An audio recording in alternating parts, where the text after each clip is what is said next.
So let's begin with this topic, that is angular SHM. So let's understand first what is mean by angular SHM. See here, for understanding angular SHM मतलब गोल घूमने वाला SHM, उसको समझने के लिए you need a setup. What is this setup is? This setup is consisted of rigid support. मतलब इस setup में आपको एक सीलिंग टाइप का स्ट्रक्चर चाहिए रहेगा in which you are going to connect a metallic disc. So metallic disc, यहाँ पर हमें metallic disc दी हुई है. Metallic disc कुछ इस तरीके से connect करना है. It must be connected centrally by the help of a string, okay, or maybe with a thin wire. Okay, you can take a thin wire and you can connect it centrally to the disc, and disc must be kept horizontal in this way. Okay, so disc is rotated or twisted slightly. Now the disc is slightly twisted and rotated. So here I have written to rotate it a little to create a twist in the string. Twist लाना string में, हल्का सा rotate करेंगे तो ये string fold होगी, हल्की सी है कि नहीं, और ये स्ट्रिंग फोल्ड होगी तो उसकी वजह से अपनी ओरिजिनल पोजीशन में आने की कोशिश करेगी और फिर ये एंटी क्लॉकवाइज डायरेक्शन में घूमने लगेगा, है ना. तो अभी ये क्लॉकवाइज घूमने लगेगा. This way it is a clockwise and this way it is a anti clockwise. हमने इसको रोटेट किया कैसा, एंटी क्लॉकवाइज, और थोड़ी देर के बाद जब ट्विस्ट आ जाएगी स्ट्रिंग में तो स्ट्रिंग की वजह से क्लॉकवाइज यानी कि उल्टे डायरेक्शन में गोल घूमने लगेंगी. Understood. So it will rotate clockwise and anti clockwise. तो ये जो रिवर्स फॉरवर्ड, ये क्लॉकवाइज एंटी क्लॉकवाइज जो इसका रोटेशन हो रहा है, उस वजह से हमने इसे बोला है कि it is performing angular SHM. Therefore it is called as angular oscillation. It can be also called as torsional oscillation क्योंकि इसमें प्रेजेंस है एक restoring torque. Okay, so torque का फॉर्मूला मैंने यहाँ लिखा हुआ है. टॉर्क का formula we have already studied in the last chapter, that is I alpha. इसमें से आई क्या है, आई है मोमेंट ऑफ इनर्शिया, जो कि इस डिस्क की मोमेंट ऑफ इनर्शिया है, और अल्फा जो है वो क्या है, एंगुलर एक्सेलरेशन, मतलब उसका एंगल कवर करने की, उसकी गोल घूमने की स्पीड बढ़ रही घट रही, तो वो है उसका angular acceleration. So angular acceleration is represented by alpha. तो torque का formula होता है I alpha. If you can remember, in this type of setup in which we are discussing torsional and angular acceleration, torsional हमने इसीलिए बोला because we are using a term torque over here. Torque की वजह से इसे torsional oscillation भी बोलते हैं. In last chapter we discussed about a force which is acting on a rigid body in this way. Okay, अगर ये जो हमारा फोर्स है ये इस तरीके से एक्ट कर रहा है at a distance r from the axis of rotation. ये जो डिस्टेंस r है ये हमने कहां से लिया है, एक्सिस ऑफ रोटेशन से. तो ये हमारा एक्सिस ऑफ रोटेशन है जहां से r डिस्टेंस पे हमारे पास एक फोर्स एक्ट कर रहा है F, और उसी से हमने फॉर्मूला निकाला था that torque is equal to r cross F. क्योंकि टॉर्क एक वेक्टर क्वांटिटी है इसलिए उनका कौन सा प्रोडक्ट लेते हैं, cross product. Okay, and then cross हटाते तो उसकी जगह पे क्या लगता है, साइन थीटा. ये साइन थीटा कहां से आया, ये यहाँ से. देखो डेरिवेशन में हमने लास्ट चैप्टर में सीखा था कि हम r का एक कंपोनेंट लेते हैं जिसे क्या बोलते हैं, r साइन थीटा, और उसको किससे मल्टीप्लाई कर देते हैं, f से. क्यों, क्योंकि f का परपेंडिकुलर डिस्टेंस यानी कि परपेंडिकुलर डिस्ट्रीब्यूशन, मतलब कि मूवमेंट आर्म हमको चाहिए होती, जिसे हमने क्या नाम दिया था, r sine theta. If you can remember it's very good. If you can't remember please go through the previous chapter, you will definitely find this. जब भी हम क्रॉस प्रोडक्ट लेते हैं तो उसमें हम क्या लगाते हैं, sine theta. Okay, so that's why I have used r sin theta over here. And torque का जो एक सिमिलर फॉर्मूला हमने देखा था, जो कि हमने इसी फॉर्मूले से डिराइव किया था, वो था I alpha, that is moment of inertia into angular acceleration. इस डिस्क में टॉर्शनल फोर्स कैसे काम कर रहा है, देखो ये जो स्ट्रिंग में फोल्ड आए थे उसकी वजह से एक टॉर्क डेवलप होता है जिसकी वजह से स्ट्रिंग जो इस तरीके से क्लॉकवाइज, एंटी क्लॉकवाइज और क्लॉकवाइज इस तरीके से घूमती है, आगे पीछे घूमती है, कभी क्लॉकवाइज फिर एंटी क्लॉकवाइज फिर क्लॉकवाइज फिर एंटी क्लॉकवाइज. तो इसी को हमने क्या बोला, एंगुलर SHM.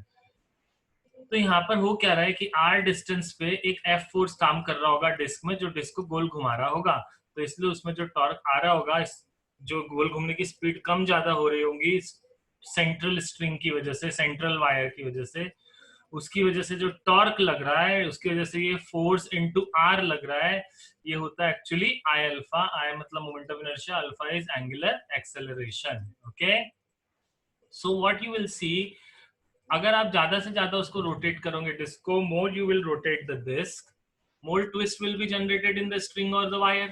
ये स्ट्रिंग में और ज्यादा वायर जनरेट ट्विस्ट जनरेट होंगे, और फिर क्या होगा, मैग्नीट्यूड बढ़ेगा किसका, एंगुलर डिस्प्लेसमेंट का। जैसे कि आप डिस्क में कोई भी एक पॉइंट मार्क कर लो, जैसे हमारी डिस्क है तो डिस्क का ये पॉइंट मार्क कर लो, और इसको जब गोल घुमाओगे तो ये पॉइंट घूम के इधर आएगा, है ना। तो मतलब हमने कितना एंगल कवर किया, दिस मच, है ना। तो ये एंगुलर डिस्प्लेसमेंट हमने कवर किया। तो आप जितना घुमाओगे उतना एंगुलर डिस्प्लेसमेंट बढ़ेगा, और उसकी वजह से उतना ही ज्यादा वो उसको रिस्टोर करने के लिए ये फोर्स लाएगा, मतलब बेसिकली क्या लाएगा, टॉर्क लाएगा। तो रिस्टोरिंग टॉर्क मतलब जो उसको वापस अपनी जगह पे लेकर आए, वो जितना घूम गई है उसको वापस से रिस्टोर कर दे, उसको अपनी जगह पे लेकर आए। ओके, तो that is what we have used here, we have seen here actually. Okay, so hence both are opposite in direction। देखो टॉर्क क्या कर रहा है, उसको वापस लाने की कोशिश कर रहा है, एंगुलर डिस्प्लेसमेंट क्या कर रहा है, उसको रोटेट करने की कोशिश कर रहा है ना। तो both are in opposite direction, क्योंकि टॉर्क उसको गोल घूमने से रोक रहा है, और थीटा उसको मतलब एंगल में वो एक पर्टिकुलर एंगल से गोल घुमाना है ना। तो दे आर डायरेक्टली प्रोपोर्शनल। जितना गोल घुमाओगे, जितना तुम इसको रोटेट करोगे, उतना ज्यादा तुम्हारा क्या बढ़ेगा, उतना ज्यादा तुम्हारा रोटेशन बढ़ेगा, दैट इज डिस्प्लेसमेंट बढ़ेगा, मतलब एंगुलर डिस्प्लेसमेंट बढ़ेगा। ओके, तो यहाँ पे थीटा जो बढ़ रहा है किसके साथ साथ, टॉर्क के साथ साथ, therefore torque is directly proportional to theta. और माइनस का साइन क्या रिप्रेजेंट कर रहा है कि दोनों एक दूसरे के अपोजिट काम कर रहे हैं, क्योंकि जितना हम थीटा बढ़ाने की कोशिश करेंगे उतना वो डिस्क को वापस रोटेट करने की कोशिश करेंगी। कौन, स्ट्रिंग, स्ट्रिंग की वजह से आने वाला फोर्स, स्ट्रिंग की वजह से आने वाला टॉर्क। तो वो हमारा कौन सा टॉर्क हुआ, रीस्टोरिंग टॉर्क। ओके, सो हम क्या करते हैं, ये प्रोपोर्शनलिटी का साइन हटाते हैं, और प्रोपोर्शनलिटी का साइन जब भी हटाते हैं तो you know it very well कि जब भी हम प्रोपोर्शनलिटी का साइन हटाते हैं तो हमें क्या लगाना होता है, proportionality constant. So the proportionality constant we used is C, C हम यूज कर रहे हैं। तो टॉर्क की जगह पे हम टॉर्क लिखेंगे, दैट इज टॉर्क की जगह पे हमने टॉर्क लिखा, थीटा की जगह पे थीटा है। बस प्रोपोर्शनलिटी हटाया तो उसकी जगह पे इक्वल का साइन और कांस्टेंट आ जाएगा। तो कांस्टेंट क्या है हमारा, सी, that you can see clearly कि torque is equal to हमारा फॉर्मूला क्या आ गया, माइनस सी थीटा। तो this is the formula for torque which is equal to minus c theta. So there here we have derived two formulas. First one is I alpha and second one torque, जो कि restoring torque है, जो कि गोल disc को गोल घुमाने के बाद, theta angle से घुमाने के बाद उसको रीस्टोर करने का काम करता है, उसको वापस लाने का काम करता है, उसको वापस से मोशन पीरियोडिकली रिपीट करने बोलता है। वो कौन सा फोर्स है, restoring torque, not force, that is a restoring torque. Torque ही है जो उसको पीरियोडिकली क्लॉकवाइज एंटी क्लॉकवाइज गोल घुमाएगा। Okay, so will move to the next slide if you can see it properly.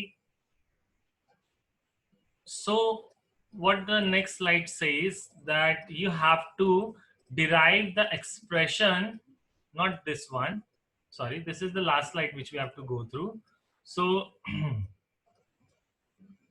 in the next slide we are going to derive the differential equation of angular SHM. So the next question, it is asking about derive the differential equation of angular SHM. angular SHM की differential equation निकालनी है, और वो disc को कैसा hang किया गया है, सेंट्रली। तो यही हमारा again rigid support, metallic disc, हमारा मेटालिक थिन वायर, और फिर से हमने डिस्क को थोड़ा सा एंटी क्लॉकवाइज रोटेट कर दिया ताकि वो स्ट्रिंग से बंधे होने की वजह से वापस से क्लॉकवाइज मोशन कर सके, फिर एंटी क्लॉकवाइज, फिर क्लॉकवाइज। इस तरीके से एंगुलर एक्सेलरेशन, एंगुलर ऑक्सीलेशंस होंगे, एंगुलर एक्सेलरेशन जनरेट होगा, टॉर्क आएगा, टॉर्जनल ऑक्सीलेशन भी बोल सकते हो उसकी वजह से इसे। तो हमने देखा लास्ट इसमें कि फॉर गिवन सेटअप, जो डिस्क और स्ट्रिंग का ये जो हमारा सेटअप दिया हुआ है पूरा का पूरा, इस प्रॉपर सेटअप में टॉर्क का फॉर्मूला क्या है, आई अल्फा। टॉर्क कौन सा टॉर्क है, रिस्टोरिंग टॉर्क, जो डिस्क को गोल घूमने के बाद वापस लेकर आता है ना, और वो रोटेटिंग डिस्क पे एक्ट कर रहा होता है। मतलब हम थीटा से जब उसे रोटेट कर रहे होते हैं तब ये टॉर्क उसके ऊपर एक्ट करता है, रिस्टोरिंग टॉर्क, जो उसको वापस उसकी पोजीशन पे लाने की कोशिश करता है, ओरिजिनल वाली, है ना। और टॉर्क इज इक्वल टू हमने क्या सीखा, माइनस सी थीटा, जिसमें से सी प्रोपोर्शनलिटी कांस्टेंट था और torque directly proportional to theta था, है ना। और दोनों के डायरेक्शन अपोजिट थे, इसलिए क्या आया था, माइनस का साइन। तो हमने देखा कि this is the torque due to twist in the spring. ये सी जो इसको ट्विस्ट कांस्टेंट भी बोलते हैं हम, या टॉर्जनल कांस्टेंट भी बोलते हैं। तो हमारा ये जो ट्विस्ट कांस्टेंट सी है, इसी वजह, ये किसकी वजह से आता है, स्ट्रिंग की वजह से आता है, नॉट स्प्रिंग, स्ट्रिंग की वजह से आया। तो ये रिस्टोरिंग टॉर्क प्रोवाइड करता है हमको। तो हमको दोनों इक्वेशन, क्योंकि रिस्टोरिंग टॉर्क की ये भी डिस्क को वापस उसकी पोजीशन पे लाने वाला टॉर्क है और ये भी डिस्क को वापस उसकी पोजीशन पे लाने वाला टॉर्क है। तो इसलिए टॉर्क इज इक्वल टू क्या हुआ हमारा, I alpha is equal to minus C theta, दोनों ही तो रिस्टोरिंग टॉर्क है।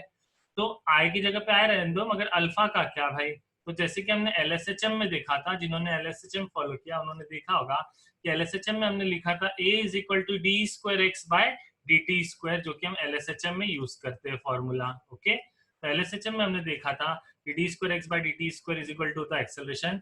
वैसे ही d square theta upon d t square क्या होगा, अल्फा। अल्फा मतलब एंगुलर एक्सेलरेशन, ए मतलब लीनियर एक्सेलरेशन, थीटा मतलब एंगुलर डिस्प्लेसमेंट। जैसे कि यहाँ पर x मतलब लीनियर डिस्प्लेसमेंट, तो सब कुछ सिमिलर है, बस टर्म यहाँ पे इस वाले में एलएस लीनियर मोशन के लिए थी, इस वाले में डिस्क के एंगुलर रोटेशन के लिए। ओके, सो इस तरीके से यहाँ पे हमारे पास ये दोनों का कंपैरिजन दिया है, जिसमें से आपको पता होना चाहिए कि थीटा क्या है, एंगुलर डिस्प्लेसमेंट, मतलब कितने एंगल से हमने ये डिस्क को रोटेट किया ताकि इस स्ट्रिंग में क्या आ सके, फोल्डिंग, जिसकी वजह से इसमें क्या जनरेट हो, एक फोर्स जनरेट हो, एक टॉर्क जनरेट हो। तो अल्फा की वैल्यू डालेंगे D square theta upon d t square, यहां से उठा के यहाँ डाल देंगे, और D square theta upon d t square डालेंगे अल्फा की जगह पे।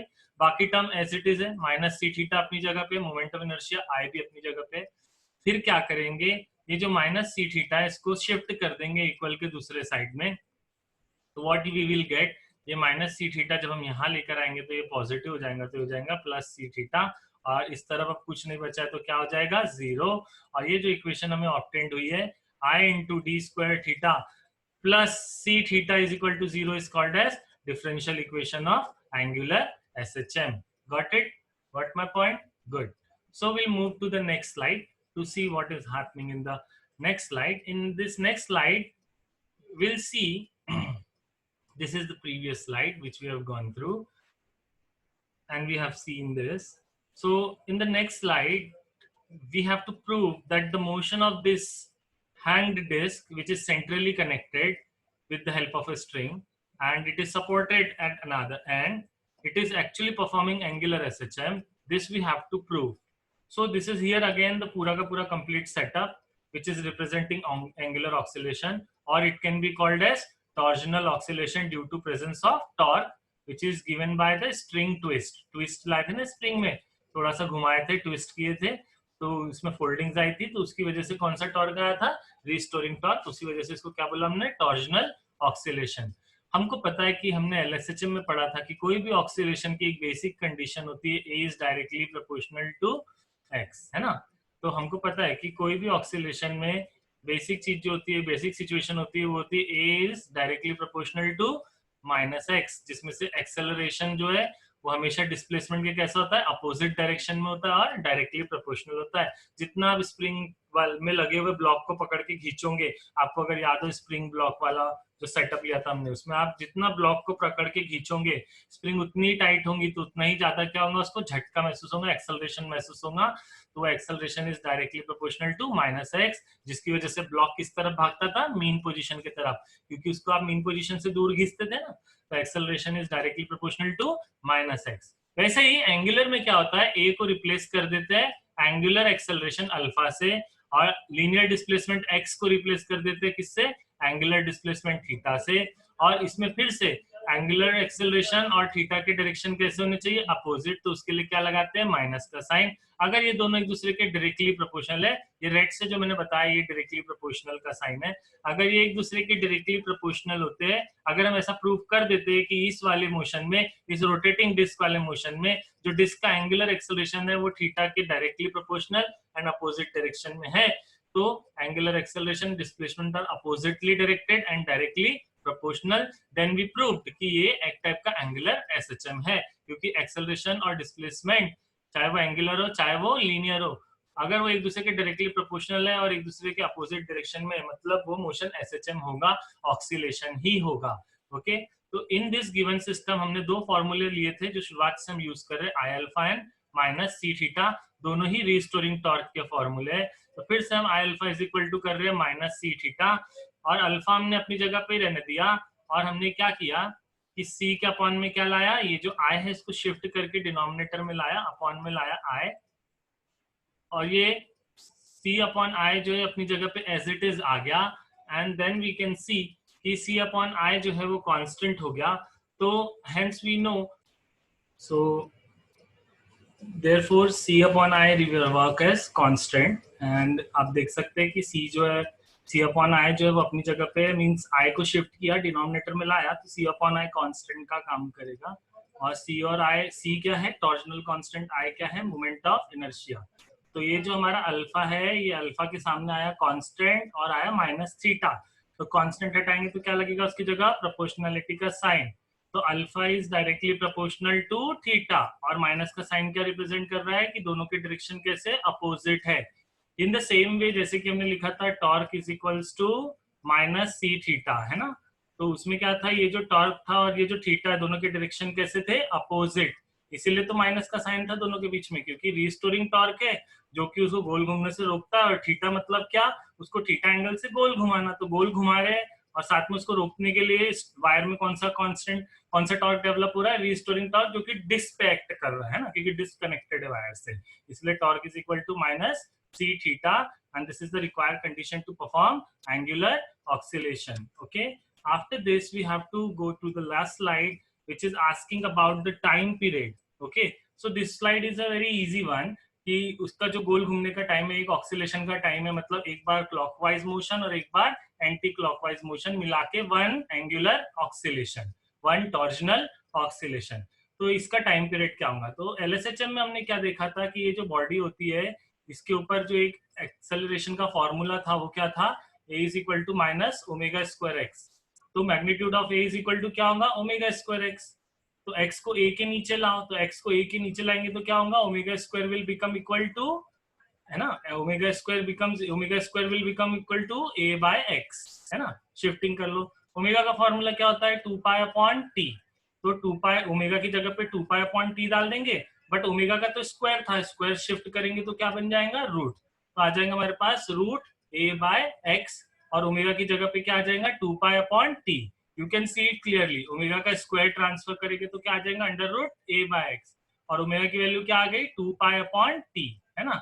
सो after putting this what we have to do, we have to just shift it in a proper way to get the time period का formula, तो ये पूरा का पूरा जो है इसको हम टाइम पीरियड की प्लेस पे ला देंगे, और टाइम पीरियड को कहाँ लेकर आ जाएंगे, न्यूमरेटर में, तो time period is equal to क्या मिलेगा 2 पाई के अपॉन में under root a by x, what is a is the acceleration, so हम लिखेंगे कि अंडर रूट अपॉन में acceleration per unit displacement, numerator में क्या है 2 pi as it is, upon में क्या under root acceleration per unit displacement, तो ये हमारे पास एक्सेलरेशन पर यूनिट डिस्प्लेसमेंट आया।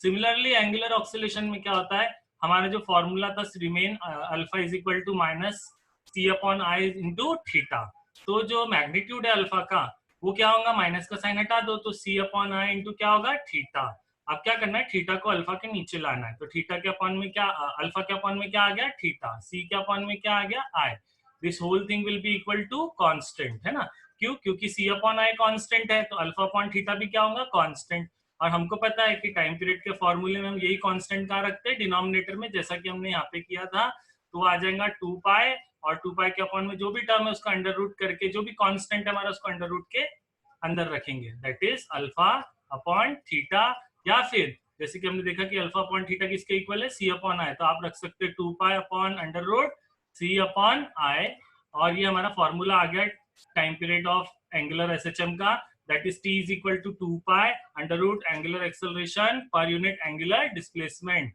angular, yes, this angular acceleration per unit angular displacement, hence we find the time period. Okay, so this is the time period of angular SHM. So today we completed the angular SHM topic, rest of we will see in the next lecture. Thank you.